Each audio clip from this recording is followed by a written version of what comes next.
আজ আমাদের বেনারস ট্রিপের দ্বিতীয় দিন। সকাল সকাল ঘুম থেকে উঠে স্নান সেরে প্রথমে আমরা চলে গেলাম কাশী বিশ্বনাথ মন্দির দর্শন করতে। তারপর একে একে ঘুরে দেখলাম গণেশ মন্দির, দুর্গা মন্দির, তুলসী মানস মন্দির। এ সমস্ত দেখে আমরা কিন্তু বেরিয়ে পড়লাম সমস্ত ঘাট দর্শন করতে। আর আজকে এই এপিসোডে আমি তোমাদের সামনে সেগুলোই তুলে ধরবো।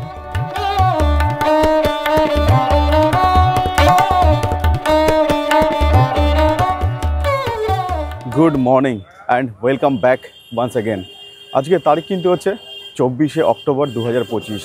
সময় কিন্তু এখন 4:30। আর আমরা কিন্তু এখন যাচ্ছি আজকে বেনারসে খুব সুন্দর একটা এক্সপিরিয়েন্স করতে, যেটা হচ্ছে কাশী বিশ্বনাথ টেম্পল। তো আমরা কিন্তু অলরেডি বেরিয়ে গেছি হোটেল থেকে। বেরিয়ে আমরা এখন যাচ্ছি কাশী বিশ্বনাথ মন্দিরের দিকে। আর ভেতরে কিন্তু ক্যামেরা অ্যালাউ নেই, তো কতদূর কি তোমাদের দেখাতে পারবো জানি না, যতদূর পারবো দেখাবো, দেখছি চলো। আর আমাদের হোটেল থেকে কাশী বিশ্বনাথ মন্দির কিন্তু খুব একটা দূর নয়, একদমই কাছে, ওয়াকিং ডিস্টেন্স, মানে ধরো 500 মিটারের মতো হবে হয়তো। আমাদের হোটেল থেকে কাশী বিশ্বনাথের মন্দির খুব বেশি হলে 200 মিটার। তো আমরা কিন্তু এখন গলি দিয়ে হেঁটে চলেছি। আর তোমরা যখন মন্দিরে যাবে তখন কিন্তু রাস্তায় কিন্তু অনেক এরকম প্রসাদের দোকান পাবে। প্রসাদের দোকানগুলোতে কিন্তু তোমাদের জুতো রাখার ব্যবস্থা সমস্তটাই আছে। আর তোমাদের বলে দিই, আজকে কিন্তু আমাদের বেনারসে হচ্ছে ডে 2। আমরা কিন্তু চলে এসেছি মন্দিরের ঠিক কাছে। তো সামনে কিন্তু রয়েছে 2 নম্বর গেট। আর আমরা কিন্তু এই সামনে এই দাদার দোকানে কিন্তু জুতোটা রাখবো আর ফুলের মালাটালা নিয়ে আমরা কিন্তু ভেতরে যাবো এখান থেকে। একদম 2 নম্বর গেট থেকে সামনেই কিন্তু। হ্যাঁ, তোমরা এখানে ফুলের মালা থেকে আরম্ভ করে প্রসাদ সমস্ত কিছু পেয়ে যাবে। আমরা কিন্তু এখান থেকে নিয়ে নিলাম দাদার দোকান থেকে ফুলের মালা সমস্ত কিছু নিয়ে কিন্তু আমাদের পড়লো 250 টাকা। সবাই নিয়ে নিলাম আমরা। এবার আমরা কিন্তু যাবো মন্দিরের দিকে।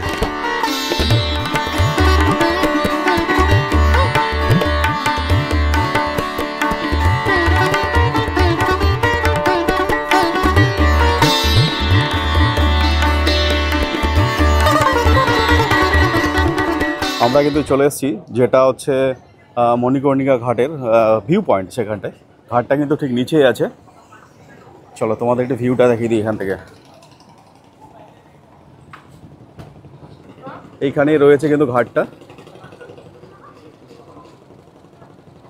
এটা হচ্ছে মণিকর্ণিকা ঘাট। আর অসাধারণ ভিউ, অসাধারণ ভিউ। সূর্যটা কিন্তু খুব সুন্দরভাবে উঠেছে। আর দেখো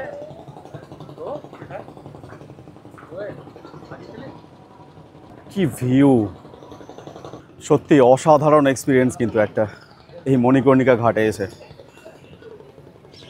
সূর্যটা যখন জলের মধ্যে পড়েছে দেখো, পুরো জলটা কিন্তু সোনালি রং হয়ে আছে একদম। কি অপূর্ব লাগছে বলো। সময় কিন্তু এখন সকাল 7:25। আর আমরা কিন্তু মণিকর্ণিকা ঘাট থেকে এখন যাচ্ছি হোটেলের দিকে। কিছু কিন্তু ব্রেকফাস্ট করতে হবে। তো আমাদের খাওয়া দাওয়ার এপিসোড কিন্তু এখনও শুরু হয়নি, মানে খাওয়া দাওয়া কিন্তু আমরা এখনও শুরু করিনি, সেটা কিন্তু পরে করব। আগে মন্দিরটা ঘুরে নিই, তারপরে কিন্তু খাওয়া দাওয়া চলবে। অনেক খাবার ভাণ্ডার আছে কিন্তু এখানটায়। সামনে কিন্তু আছে কাশী বিশ্বনাথ টেম্পল, ঠিক তার সামনেই কিন্তু এই মণিকর্ণিকা ঘাটটা। অসাধারণ লাগছিল সূর্যটা যে উঠেছে না, দারুণ লাগছে, দারুণ। সময় কিন্তু 7:50। আর আমরা কিন্তু আছি এখন অন্নপূর্ণা মন্দিরের কাছে। আর অদিতি আর আমার শাশুড়ি গেল হচ্ছে মন্দির দর্শন করতে। আমরা কিন্তু গেলাম না, আমরা কিন্তু প্রচণ্ড টায়ার্ড হয়ে গেছি। সেই জন্য অংশুও ওখানে বসে আছে আর আমিও কিন্তু বসলাম। তো ওরা আসুক, তারপরে আবার যাই। সময় কিন্তু 8:10। আমরা আছি কিন্তু এখন দশাসমেত ঘাট থেকে, মানে আমাদের হোটেল থেকে জাস্ট একটু কাছে। এলাম আমরা চা খেতে, নিয়েছি চা আর তার সাথে কিন্তু মাটি। আর অদিতি ওখানে চা খাচ্ছে। সময় কিন্তু এখন 9:50। আর আমরা কিন্তু চলে এসেছি গোধুলিয়া চকে। আর এখান থেকে আমরা কিন্তু 200 টাকা দিয়ে একটা অটো ভাড়া করেছি। আমরা কিন্তু যাব এখন হনুমান মন্দিরের দিকে, মানে দুর্গা মন্দির, হনুমান মন্দির, সংকটমোচন হনুমান মন্দির।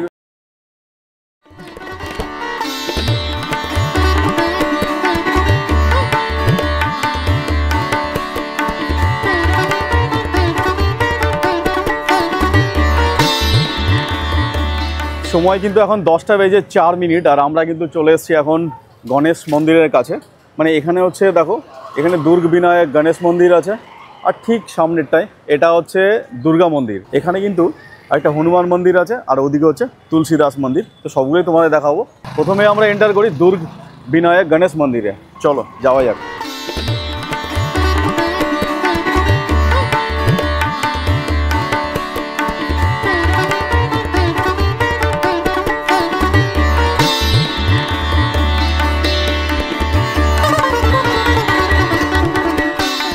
গণেশ মন্দির দর্শন করে আমরা কিন্তু এখন যাচ্ছি দুর্গা মন্দিরের দিকে।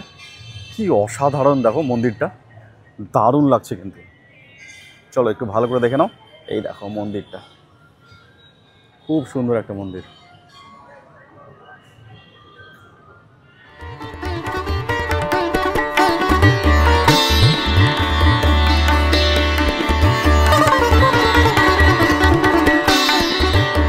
হ্যাঁ, আমরা কিন্তু চলে এলাম দুর্গা মন্দির থেকে। যেহেতু ভেতরে ক্যামেরা অ্যালাউ নেই, তাই জন্য কিন্তু কিছু ভিডিও করতে পারিনি। তাছাড়া কিন্তু দারুণ হলো, দারুণ। আমরা কিন্তু চলে এসেছি দেখো প্রাচীন শ্রী সেনাপতি বনকাট্টি হনুমান মন্দিরজির মন্দিরে। আর এই মন্দিরটা কিন্তু জাস্ট দুর্গা মন্দির থেকে একটু এসে, দুর্গা মন্দিরে জাস্ট ওয়াকিং ডিস্টেন্স, মানে ধরো 100 মিটারের মতো হবে। এখানে এই প্রাচীন এই মন্দিরটা। ভেতরে যেহেতু ক্যামেরা অ্যালাউ নেই, তাই বাইরে থেকে তোমাদের দেখিয়ে দিলাম। এইবার কিন্তু আমরা যাচ্ছি তুলসীদাস মন্দিরের দিকে, যেটা একদম তোমাদের গণেশ মন্দিরের পেছন দিকেই। আর এখানে কিন্তু তুলসীদাসের মন্দিরটা যেটা আছে, সেখানে তোমরা গেলে কিন্তু মানে তুলসীদাস যে রামায়ণ লিখেছিল তার পুরোটাই কিন্তু এখানে বর্ণনা দেয়া রয়েছে।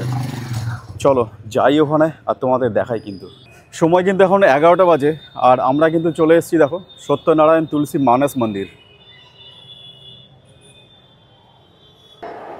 কি অসাধারণ মন্দিরের ভেতরটা।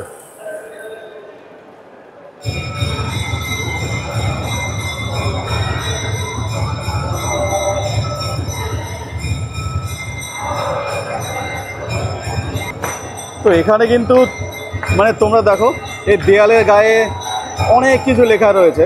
এখানে পুরো রামায়ণটা কিন্তু এখানে লেখা আছে। পুরো অযোধ্যা কাণ্ড যেটা ছিল, মানে রামায়ণ লেখা হয়েছিল, সেটা কিন্তু পুরোটাই এখানে লেখা রয়েছে।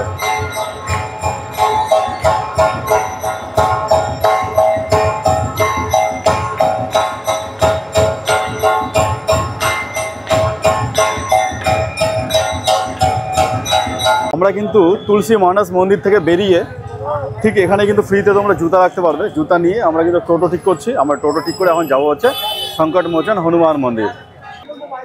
আমরা কিন্তু চলে এসেছি সংকটমোচন হনুমান মন্দিরের কাছে। আর এখানে কিন্তু তোমার দেখো অনেক লকার রয়েছে, যেহেতু ভিতরে ফোন, মোবাইল ফোন, ক্যামেরা এগুলো কিন্তু অ্যালাউ নেই, ব্যাগ, জুতো, সেই জন্য সবকে এখানটায় রেখে আমাদের কিন্তু যেতে হবে। চলো তোমাদেরকে একটু না মন্দিরটা সামনে থেকে দেখিয়ে দিই।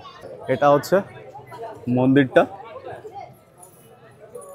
কিন্তু দুঃখের বিষয় ভেতরে এখানেও কিন্তু মোবাইল কিংবা ফোন কিংবা ভিডিওগ্রাফি, ফটোগ্রাফি সব কিছু কিন্তু বারণ। তো চলো রেখে দিই, তারপরে কিন্তু বেরাই। এখানে আমরা ব্যাগটাকে রাখি, তারপরে আবার বেরাচ্ছি। সময় কিন্তু এখন 12টা বেজে 30 মিনিট, আর আমরা কিন্তু চলে এসেছি এখন নমঘাটে। আমরা সংকটমোচন মন্দির থেকে একটা অটো করেছিলাম, অটোতে করে আমরা এখানে এলাম। আর আমাদের অটো ভাড়া কিন্তু নিল হচ্ছে 200 টাকা। আসতে কিন্তু প্রায় ধরো 30 মিনিটের মতো সময় লেগেছে। তো আমরা কিন্তু এখন যাব নমঘাট। চলো তোমাদেরকে কিন্তু নমঘাটটা দেখাই।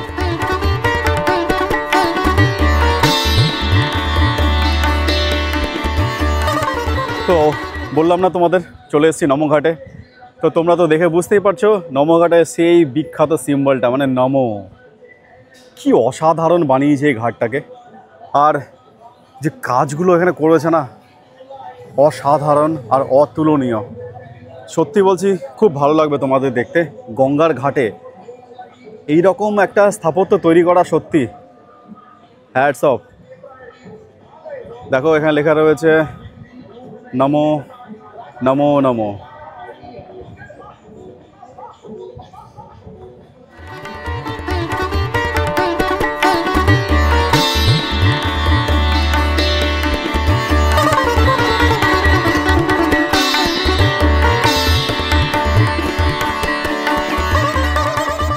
তো চলো কেমন লাগলো তোমাদের সিনেম্যাটিক, তোমরা কিন্তু অবশ্যই কমেন্ট করে জানাবে।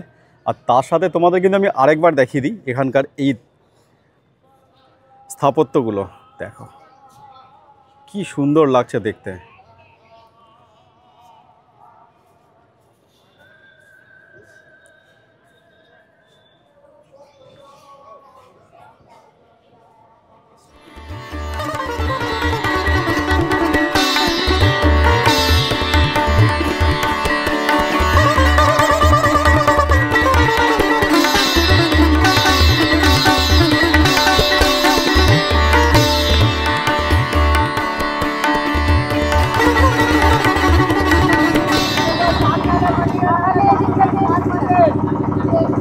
ঠিক সামনেই কিন্তু আছে দশাসমেত ঘাট, যেখানে আমরা কিন্তু নেমে যাব। সত্যি দারুণ ছিল একটা অভিজ্ঞতা। যদি এই বোট রাইডটা না করতাম সত্যি অনেক কিছু কিন্তু মিস করে যেতাম। আমরা কিন্তু সকাল 9:30টায় বেরিয়েছিলাম হোটেল থেকে। বেরাবার পরে সমস্ত কিছু ঘুরে ঘাট দর্শন করে আমরা কিন্তু 3:30 বাজে এখন আমরা কিন্তু চলে এসেছি আমাদের হোটেলে। এবার আমরা কিন্তু যাব জাস্ট ধরো আধা ঘন্টা রেস্ট নিয়ে তারপর যাবো তো কাশি চাট ভান্ডার। আর তোমাদের দেখাবো চলো কাশি চাট ভান্ডারে চাটের কি দাম আর কি চাট পাওয়া যায়, কেমন কি খেতে, সেটা কিন্তু তোমাদের দেখাবো। যদিও আমাদের হোটেলটা একটু গলির ভেতরে, লোকেশনটা কিন্তু দারুণ। আজকে কিন্তু অসম্ভব সুন্দর কিন্তু বেনারসের ঘাটগুলো আমরা এক্সপ্লোর করলাম, দেখলাম, খুবই ভালো লাগলো। তো এখন আমরা হোটেলে যাই, হোটেলে গিয়ে একটু রেস্ট নিয়ে তারপরে কিন্তু আবার বেরিয়ে পড়বো। সময় কিন্তু এখন 4:20 আর আমরা কিন্তু চলে এসেছি দেখো বেনারসের বিখ্যাত চাট ভান্ডার কাশি চাট ভান্ডার। আর এখানে কিন্তু সমস্ত প্রাইস মেনুও দেওয়া আছে। আমরা কিন্তু নিয়ে নিয়েছি দেখো, এখানে হচ্ছে পাপড়ি চাট আর এখানে হচ্ছে টমেটো চাট। আর অংশু কিন্তু ওখানে লাইনে দাঁড়িয়ে আছে নেওয়ার জন্য, ওটা বানাচ্ছে। খুবই কিন্তু ভিড়, কিন্তু চাট কিন্তু খেতে দারুণ। চলো টেস্ট করি আর তোমাদের জানাই কেমন খেতে। নিয়ে নিয়েছি কিন্তু আমি নিয়েছি টমেটো চাট, অংশুদি কি নিয়েছিস পালক পাত্তা চাট, আর অদিতি নিয়েছি আলু টিক্কি চাট। তো নিয়ে আমরা কিন্তু দেখো কাশির ফেমাস মানে বেনারসের ফেমাস চাট ভান্ডার, সেটা কাশি চাট ভান্ডার, ওখানে এসছি। আর খাবারের কোয়ালিটি কিন্তু দারুণ, সঙ্গে টেস্ট কিন্তু দারুণ। আমরা কিন্তু তার সাথে নিয়ে নিয়েছি কিন্তু লস্যির কালারটা কিন্তু খুব সুন্দর। সময় কিন্তু এখন 5:40 আর আমি কিন্তু আবার যাচ্ছি গঙ্গার ঘাটের দিকে। কারণ তখন কিন্তু আমি এলাম, তোমরা তো দেখতেই পেলে দুপুরের দিকে আমি ওই 4টার দিকে কিন্তু 3টার দিকেই কিন্তু আমরা নমঘাট থেকে দশাসমেত ঘাটে এসেছি। আবার কিন্তু আমার মন চাইলো যে চলো রাতের বেলা কেমন লাগে ঘাটকে দেখতে, একবার দেখে নেই। তো সেই জন্য কিন্তু আমি চলে এলাম আবার ঘাটের কাছে। এখন এখান থেকে বোট করে বোট রাইড করব আর কিছু ভিডিওস ক্যাপচার করব, যেগুলো তোমাদেরকে দেখাবো। তো চলো প্রথমে যাই ঘাটের দিকে গিয়ে বোটে উঠে কিছু ফটোস আর কিছু ভিডিওস আমি তোমাদের জন্য তোলার চেষ্টা করি। কি সুন্দর লাগছে বলো ঘাটটা এখন দেখতে। রাত্রিবেলা গঙ্গার ঘাটটা কতটা সুন্দর লাগে তোমরা শুধু একটু দেখো। ওই পাশে দেখো কি অপূর্ব লাগছে দেখতে। সত্যি দিনের বেলা একরকম লাগে দেখতে, আর রাতের বেলা কিন্তু ভিউটা সম্পূর্ণটাই কিন্তু বদলে যায়। অসম্ভব সুন্দর লাগছে ঘাটটাকে দেখতে। ঠিক এই পাশে কিন্তু রাজা হরিশ্চন্দ্র ঘাট আছে, অশ্বী ঘাট ওইদিকে, আর এদিকে কিন্তু হচ্ছে মণিকর্ণিকা ঘাট। চলো একবার জুম করে তোমাদের দেখাই ঘাটগুলো। ওফো অসাধারণ লাগছে দেখতে কিন্তু।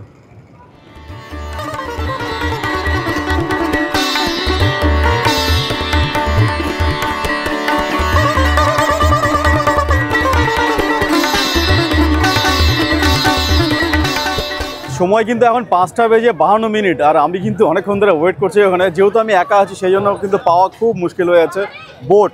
তো এই দাদা কিন্তু আমাকে বললো যে তুমি দাঁড়াও, তোমার জন্য বোট আমি অ্যারেঞ্জ করছি, পার পারসন 100 টাকা করে। ওদিকে হরিশ্চন্দ্র ঘাট থেকে এদিকে মণিকর্ণিকা ঘাট অবধি নিয়ে যাবে। তো ওয়েট করি ততক্ষণ, দেখা যাক পাই কি না পাই।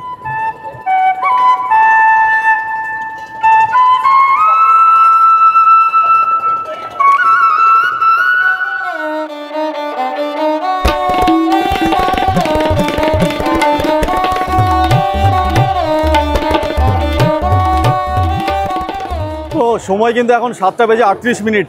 আর তোমাদের সকলকে কিন্তু এখন আমি বলছি good evening and good night. কেন বলো তো, সকাল প্রায় 4টায় ঘুম থেকে উঠেছি, তারপর থেকে কিন্তু চলছে আমাদের নন স্টপ কিন্তু জার্নি। তাই এখন কিন্তু প্ল্যান করেছি যে কালকের মতোই এই দোকান থেকে মঙ্গলম থেকে কিছু খাবার প্যাক করিয়ে নেব। এই দেখো মঙ্গলম, এখান থেকে কিছু খাবার প্যাক করিয়ে নিয়ে হোটেলে চলে যাবো, আর বেরোবো না। কাল সকালবেলা কিন্তু আমরা আবার কোথাও কোনো ঘাটে যাব, সেটা কিন্তু সাসপেন্স থাকলে সকালেই বলবো। তো তোমরা কিন্তু জুড়ে থাকো কালকের একটা দারুণ ভিডিওর জন্য। আর কালকে কোথায় যাবো না যাবো সেটা কালকেই বলবো। তো চলো, গুড নাইট বলে আজকে ভিডিওটা এখানেই শেষ করলাম।